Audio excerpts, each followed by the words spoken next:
Hi, it's Garret Wong with Upper Edge Property Management, and in this week's video I thought I'd do something a little bit different from our standard FAQ. Today is November 12th, 2020, and marks the first day that the entire province of Manitoba is in level red, and there are new restrictions that are now enforced in Winnipeg.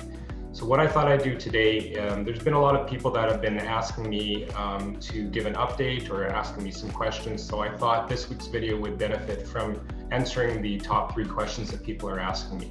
So number 1, the first question is, are we considered an essential business? And the answer is yes, property management is considered essential. If you look at the public service website, property management is listed in several sections. Either there's pertinent things to maintenance like HVAC, construction, things like that. Even Manitoba has published its own list of essential services, and property management appears there in several cases. They even name property management and the rental of units, including student housing. Question number 2, are we allowed to show properties? And the answer is yes. As far as I know, I haven't heard anything rather.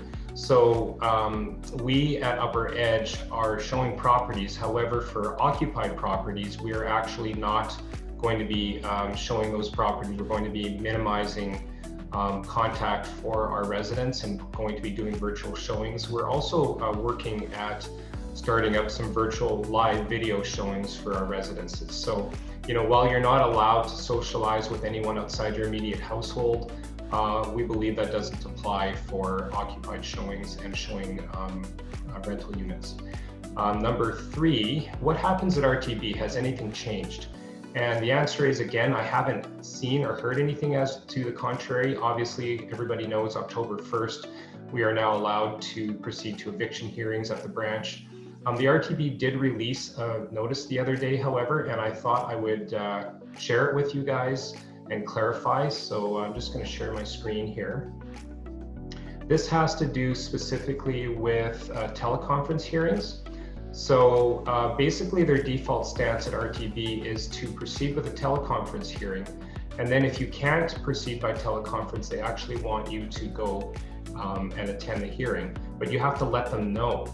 So basically to do a teleconference hearing, they are going to ask you to give a contact number. I'm just going to highlight this, and then they're going to contact you at that telephone number when the hearing is set to begin. They want you to set aside your complete morning or afternoon for these hearings, because obviously there is a docket in place.